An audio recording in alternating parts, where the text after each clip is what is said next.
This is Walter Bosley, and I'll be reading a selection from Westward from Rio by Heath Bowman and Sterling Dickinson. West to the frontier. Train ride through the tropics. West 1,000 miles across a great country to the state of Mato Grosso.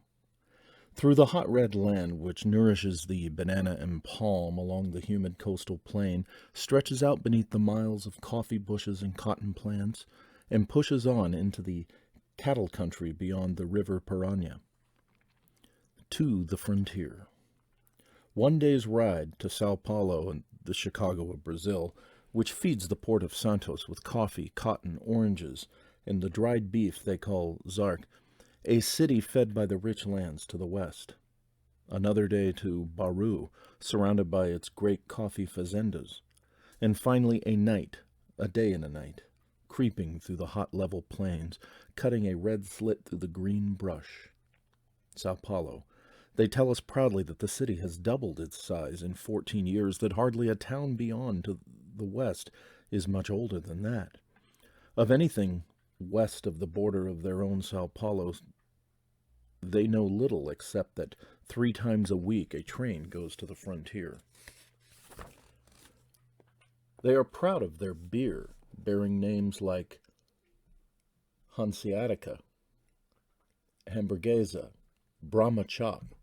After a few hours, you do not need to be told that Sao Paulo is one of the largest German-speaking cities in the world.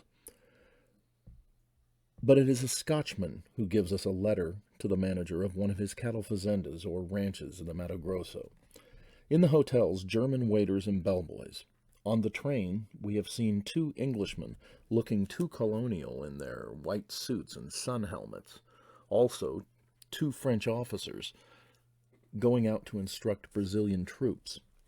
In the new towns, the Syrians own all the stores, and Americans direct the extensive frigorificos, or cold storage meat plants.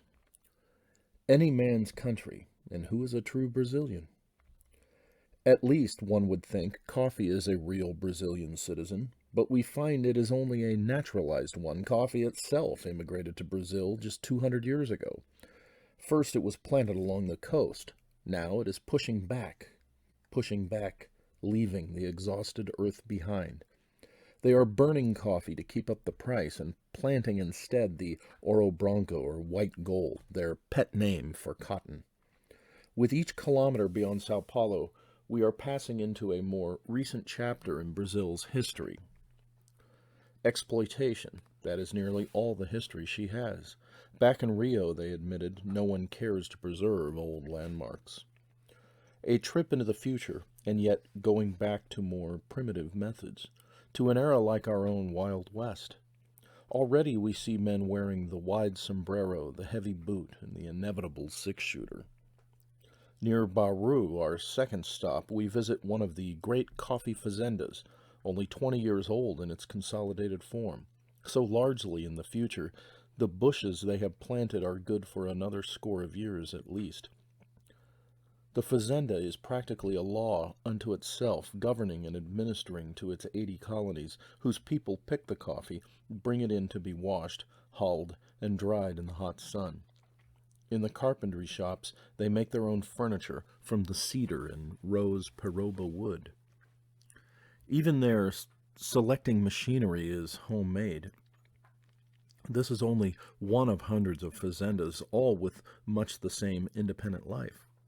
Train again, late at night, this time for Campo Grande, as near as the railroad comes to our cattle ranch. Narrow gauge wooden cars. There is a story they tell about a visitor who, having observed both first and second class coaches, failed to see why he should pay the difference in price. He did not even mind the crowding, he insisted. Still, he was advised to go first.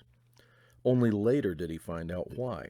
Near a forest, the train stopped, and the engineer commanded all second-class passengers to go out and cut firewood for the boiler. We have a wooden bunk in our first class, an accommodation which seems better the first night than the following day. The bunks do not fold into seats. We must sit on the edge all the hot day long, our feet in the aisle. Most of the men, grizzled ranchers with stories about their lands and the old times, defeat this inconvenience by lolling about all day in their pajamas, waiting for night to come again. A red slit through the green tangle, stations, mere clearings in the brush, occasional glimpses of an endless plain, heat and cinders. It takes no imagination to know we are on our way to the frontier. Then, early on the second morning, the train unceremoniously crosses the swirling brown waters of the Rio Parana. The spine of Brazil, its upper reaches nearly connect with tributaries to the Amazon. Its mouth is far below at Buenos Aires, and west of it, the Roca, the hinterland, the back country. Campo Grande, nearing the end of this weary trail, its wide red streets, its soldiers in their green uniforms, its cowmen riding along on horseback, altogether its air of the frontier. Not far away lie both Bolivia and Paraguay. Arriving the day before Easter, which in temperature here resembles more a hot 4th of July, and otherwise only another Sunday. Already we have seen that the church seldom dominates the town in this region.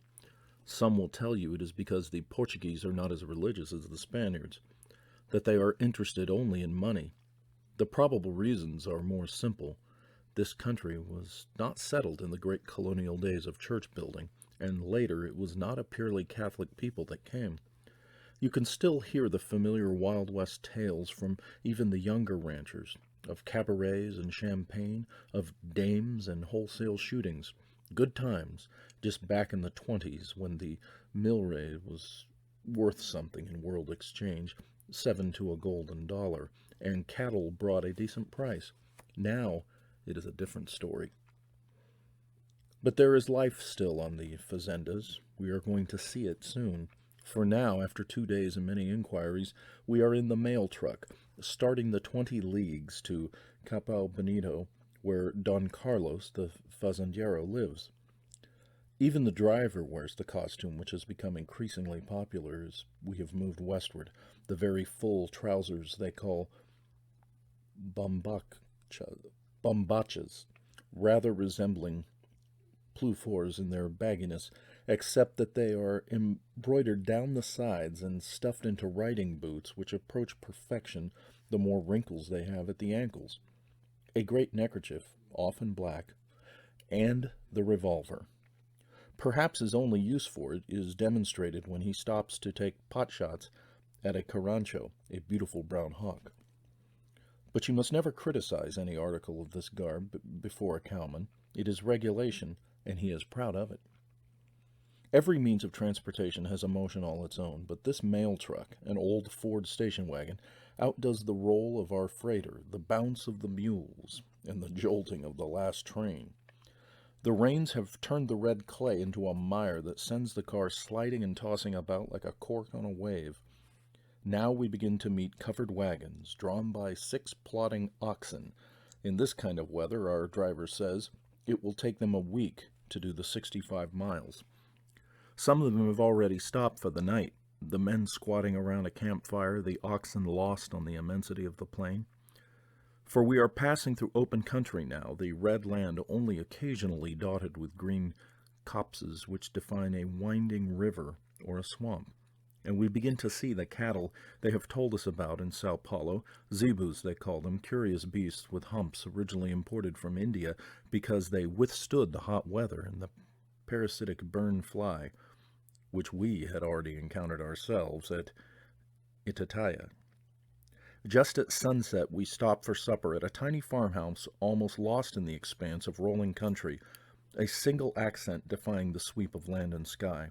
The light has shifted to a strange yellow-green, warming the copses with the rich sauce of an old Dutch landscape in the manner of Kuyp. Darkness comes quickly, and all we know is that we are bowling along the road, the driver and his 2 companions in front, singing over and over again the same song. Even in Brazil, a car on a cool, clear night bring the same universal desire to sing. We have long ago passed the northern boundary of the fazenda. Then a yellow speck ahead grows into the light of a lantern, and we have arrived at Capo Bonito, the beautiful copse. This is Walter Bosley, and I've just read a selection from Westward from Rio by Heath Bowman and Sterling Dickinson.